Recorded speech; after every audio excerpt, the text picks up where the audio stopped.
তো বন্ধুরা, কেমন আছো তোমরা সবাই? আশা করি ভালো আছো। আর আজকে মঙ্গলবার বিকালবেলা, আমরা তো হায়দ্রাবাদের, তো এখনো বাড়িতে ফিরিনি।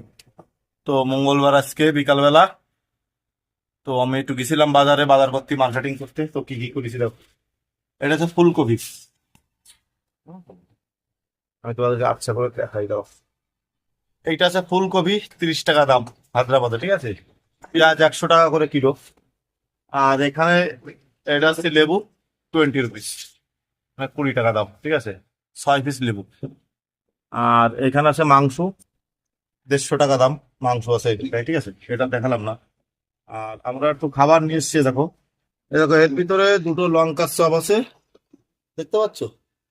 দুটো লঙ্কার চপ আছে, সাথে একটু এই ছোলা বাদাম ফাদাম কি দিছে দিয়ে, 20 টাকা দাম। আর যেটাকে হচ্ছে সামোসা বলে, দাঁড়াও, দেখাচ্ছি।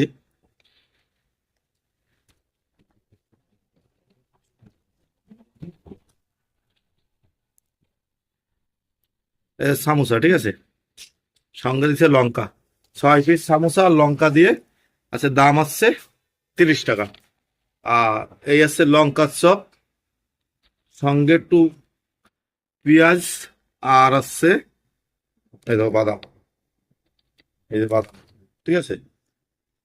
তো এইগুলো দেওয়া হচ্ছে ওইটা টোটাল, এই দুটো মিলিয়ে খাবার, দুটো মিলিয়ে নিয়ে যাচ্ছে 50 টাকা, ঠিক আছে। আর এখন একটু তো আমাদের মাংস রান্না হবে, মাংসটা রান্না করা হবে, ঠিক আছে। তো চলো, ঠিক আছে বন্ধুরা, দেখো একটু খাবার খেয়ে নি, সন্ধ্যার সময় টিফিন করে নি, ঠিক আছে।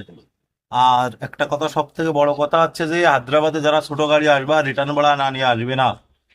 কেন, হায়দ্রাবাদ থেকে ছোট গাড়ির কোনো রিটার্ন ভাড়া হয় না, যে যাই বলুক, ঠিক আছে। কারণ আমি ওই 2 দিনই এত ট্রান্সপোর্টে গিয়েছি, ধারণার বাইরে। সব বড় গাড়ি, বড় গাড়ি, 14 ফুট লাগো ভাড়া কম হয়, ঠিক আছে। একমাত্র সব বড় গাড়ি হবে, 32 ফুট, 22 ফুট, 30 ফুট, মানে যা হবে বড় গাড়ির ভাড়া আছে এখানে সব। এইটা মাথায় রাখবে, ঠিক আছে। ব্যাস। তো চলো, আজকে এই অবধি, সবাই ভালো থেকো।